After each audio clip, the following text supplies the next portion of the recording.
구원의 주로 성령님을 마음과 생각과 행동을 주관하시는 주로 성삼위일체 주 예수 그리스도로 섬기며 하나님의 영감을 받아 기록된 성경을 하나님의 뜻과 하나님의 말씀으로 믿고 그 계명을 성실하게 지키고 이행하며 자랑스러운 전문인 선교사의 신분으로 살아갈 것을 다짐한다. 우리는 모든 교파와 교회들의 차이를 인정하고 주 예수 그리스도를 섬기는 모든 사람은 그리스도께 쓰임받는 지체로 여기며 영적인 눈으로 마음의 평강을 보고 영적인 귀로 참 생각을 듣고 몸으로 의의 행동을 이루어 하나님께 영광을 돌리며 죽은 자 가운데서 살아나는 진리의 복음을 땅끝까지 전할 것을 다짐한다. 우리는 주님으로부터 부름을 받고 교육을 받은 후 전문인 선교사 사명을 위해서 세상으로 보냄을 받은 사명자로서 각자의 십자가를 스스로 지고 세상에 어렵고 힘들고 소외된 이들을 찾아 전문인 선교를 통하여 일자리를 창출해주고 그들과 함께 세상의 빛과 소금이 되어 모든 민족 앞에 하나님의 대리대사 직무를 수행한다. 안녕하십니까, 정양호 목사입니다.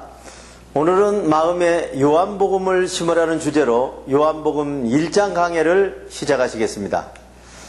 정의로운 사랑의 빛, 요한복음 1장 1절로 9절의 말씀입니다. 천지가 창조되기 이전 태초부터 생각이 계셨고 그 생각으로 말씀하셨습니다. 그 생각이 하나님과 함께 계셨고 그 생각이 하나님의 평강 속에 계셨습니다. 하나님의 생각은 천지가 창조되기 전부터 하나님의 뜻으로 하나님과 함께 계셨습니다. 모든 것이 하나님의 생각을 통하여 창조되었고 하나님의 생각 없이 생겨나서 존재한 것은 이 세상에 한 가지도 없었습니다. 창조되어 존재하는 모든 것들은 하나님의 생각을 받아 행동하여 생명을 얻었으니 그 생명이 사람들의 빛이었습니다. 정의로운 사랑의 빛이 불의한 어둠 속을 비치고 있었습니다. 그러나 어두운 행동은 빛의 행동을 알아보지 못하고 깨닫지도 못하였습니다. 하나님께서는 사랑의 빛보다 먼저 그 빛을 증언하려고 사람을 보냈는데 그 이름은 세례 요한이었습니다. 세례 요한은 빛을 증거하러 왔습니다. 모든 사람들로 하여금 세례 요한이 증거한 사랑의 빛을 믿게 하려는 것입니다. 세례 요한은 빛이 아니고 정의로운 사랑의 빛을 증언하러 왔을 따름입니다. 하나님의 의중의 뜻, 그 생각이 우리 몸과 진리로 하나 되어 정의로운 행동인 사랑의 참빛으로 나타났습니다. 정의로운 행동 곧 사랑의 참빛이 불의한 행동 곧 미움의 어둠 속에 비추고 있었습니다.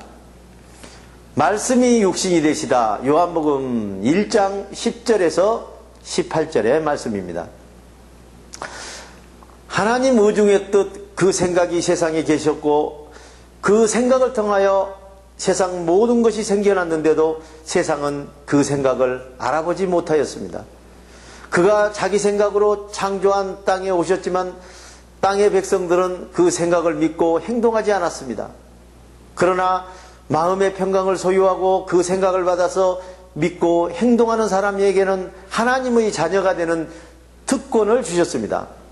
특권을 가진 하나님의 자녀란 사람의 혈통이나 육체를 통하여 태어난 것이 아니고 하나님이 주시는 평강과 생각을 믿고 불의한 행동에서 정의로운 행동으로 다시 태어난 것입니다. 하나님의 생각은 우리 마음 가운데 행동할 수 있게 살아계십니다. 우리는 그 생각을 믿고 행동하여 하나님의 영광을 우리 몸에서 보았습니다. 그 행동은 예아들이 아버지에게서 받아 행동하는 영광이었습니다. 또한 그 생각은 우리 몸과 하나 되어 행동하는 임마누엘 진리로 충만하였습니다. 세례 요한은 그분을 증언하여 외쳤습니다. 내 뒤에 오시는 분이 나보다 앞서 계신 분이라고 말씀드리는 것은 사실 이분이 내가 나기 전부터 계신 분이었기 때문입니다. 우리는 모두 그분의 생각과 우리 몸이 하나 되어 행동하는 진리를 선물로 받되 은혜에 은혜를 더하여 받았습니다. 모세를 통하여 깨닫게 하는 성경을 율법으로 받았지만 예수 그리스도를 통하여 참 생각으로 행동하게 하는 진리를 은혜로 받은 것입니다. 사실 하나님을 본 사람은 아무도 없습니다. 그런데 아버지의 마음속에 계신 예아들의 생각이 우리 몸에서 행동으로 하나님을 알려주신 것입니다. 광야에서 애치는 자의 소리, 요한복음 1장 19절로 28절의 말씀입니다. 유대 사람들이 예루살렘에서 제사장들과 레위지파 사람들을 요한에게 파견하여 당신은 누구요? 하고 물어보게 하였습니다. 그때 세례 요한은 거절하지 않고 이렇게 증언하였습니다. 나는 그리스도가 아니요 하고 조금도 숨기지 않고 분명히 고백하였습니다. 그들이 다시 세례 요한에게 물었습니다. 그리스도 아니면 당신이 누구란 말이요? 그럼 엘리야요. 세례 요한은 엘리야도 아니요 하였습니다. 그러면 당신이 우리가 기다리는 예언자요? 하고 물으니 세례 요한은 예언자도 아니요 하였습니다. 그들은 또 우리를 당신에게 보낸 상관들에게 가서 보고할 말이라도 있게 해 주십시오. 그럼 당신 자신은 당신을 누구라고 생각하고 있어? 하고 계속 다그치자 세례 요한이 예언자 이사야가 말한 대로 주님의 평강의 길을 곱게 하라 하고 광야 같은 세상에서 애치는 이의 소리요 하고 대답하여 주었습니다. 그들은 바리새인들이 보낸 사람들이었습니다. 그들이 세례 요한에게 당신은 그리스도도 아니고 엘리야도 아니고 우리가 기다리는 예언자도 아니라면 어찌하여 세례의 계약을 맺어줍니까? 하자 세례 요한이 나는 물로 죄를 후회하게 하는 세례의 계약을 맺어주고 있습니다. 그런데 당신들이 알지 못하는 분이 당신 가운데 서 계십니다. 이분이 내 뒤에 오시는 분입니다. 나는 내 뒤에 오시는 분의 신발끈을 풀어드릴 자격조차 없는 사람이요. 이런 세례 요한이 세례를 주던 요단강 건너편 베다니에서 일어난 일입니다. 하나님의 어린 양, 요한복음 1장 29절로 34절의 말씀입니다. 세례 요한은 예수님께서 자기에게 오시는 것을 보고 보십시오. 세상 죄를 치어 없애주는 하나님의 어린 양이 저기 오십니다. 내가 전에 내 뒤에 오시는 분이 계시는데 내 뒤에 오시는 분은 사실 내가 태어나기 전부터 계셨기 때문에 나보다 앞서신 분이라고 말하였는데 바로 이분을 두고 한 말입니다. 나도 이분이 누구인지 몰랐습니다. 지금 내가 물로 후회에 속한 세례 계약을 맺어주는 것도 이분을 이스라엘에게 알리려는 것입니다. 세례 요한이 나는 성령이 비둘기같이 하늘에서 내려와서 이분 위에 머무는 것을 보았습니다. 나도 이분을 알지 못하였지만 나를 보내서 물로 죄를 후회하게 하는 세례의 계약을 맺어주라고 보내신 분이 나에게 말씀하시기를 성령이 어떤 사람 위에 머무는 것을 보거든 그 사람이 바로 성령으로 죄를 치워 없애주는 회개의 세례 계약을 맺어주는 분임을 알라 하셨습니다. 과연 나는 성령이 사람 위에 머무는 광경을 보았습니다. 그래서 나는 이분이 하나님의 아들이라고 증언한 것입니다라고 말하였습니다. 세례 요한의 두 제자, 요한복음 1장 35절로 42절의 말씀입니다. 세례 요한이 다시 자기 제자 두 사람과 함께 서 있다가 예수님께서 지나가시는 것을 보고서 보아라 하나님의 어린 양이다 하였습니다. 세례 요한의 두 제자가 이 말을 듣고 예수님을 따라갔습니다. 예수님께서 세례 요한의 제자들이 뒤를 따라오는 것을 보시고 너희는 나에게 바라는 것이 무엇이냐 하고 물으셨습니다. 세례 요한의 제자들이 랍비께서 묻고 계신 것을 알고 싶습니다라고 말했습니다. 랍비라는 말은 선생님이라는 뜻입니다. 예수님께서 와서 보라 하시자 세례 요한의 제자들이 따라가 예수님이 계신 곳에서 그날 예수님과 함께 지냈습니다. 그때가 오후 4시쯤 되었습니다. 세례 요한의 말을 듣고 예수님을 따라간 두 사람 중 한 사람은 시몬의 동생 안드레였습니다. 안드레는 먼저 자기 형 시몬을 찾아가서 우리가 찾던 메시아를 만났소 하였습니다. 메시아는 그리스도라는 뜻입니다. 그리고 안드레 형 시몬을 예수님께로 데리고 왔습니다. 예수님께서는 시몬을 보시고 말씀하셨습니다. 너는 요한의 아들 시몬이구나. 앞으로 나는 너를 게바라고 부르겠다.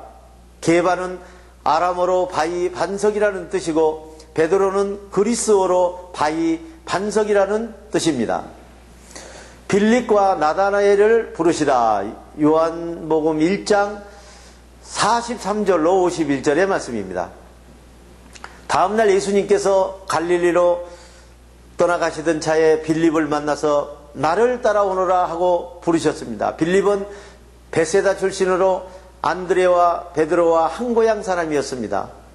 빌립 또한 나다나엘을 찾아가서 모세께서 율법책에 기록하였고 또 예언자들이 예언서에 기록한 분을 우리가 만났습니다. 그분이 바로 나사렛 출신으로 요셉의 아들 예수님입니다. 나다나엘이 빌립에게 나사렛은 무슨 신통하고 선한 것이 나올 수 있겠소? 빌립이 나다나엘에게 한번 와보시오 하고 권했습니다. 예수님께서 나다나엘이 가까이 오는 것을 보시고 이 사람이야말로 참으로 이스라엘 사람이다. 나다나엘은 거짓이 조금도 없다 하였습니다. 나다나엘이 예수님께 저를 어떻게 아십니까? 하고 물었습니다. 빌립이 너를 찾아가기 전에 내가 무화과나무 아래 있는 것을 이미 보았다. 나다나엘은 선생님이 하나님의 피와 살로 낳은 아들이시며 이스라엘의 평강과 의로 통치하시는 왕이십니다 하였습니다.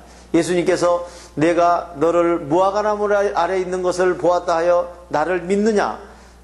앞으로는 이 일보다 더 큰 일을 내가 직접 보게 될 것이다 하시고 예수님께는 그에게 너에게는 평강이 하늘나라가 열리는 것과 하나님이 천사들이 하나님의 뜻을 가지고 하늘과 사람 사이를 오르락내리락 하는 것을 영의 눈과 영의 귀로 보고 듣게 될 것이다 하셨습니다.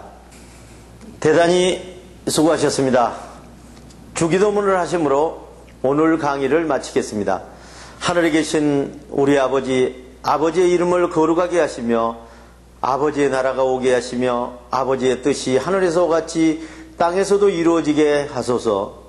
오늘 우리에게 일용할 양식을 주시고 우리가 우리에게 잘못한 사람을 용서하여 준 것 같이 우리 죄를 용서하여 주시고 우리를 시험에 빠지지 않게 하시고 악에서 구하소서.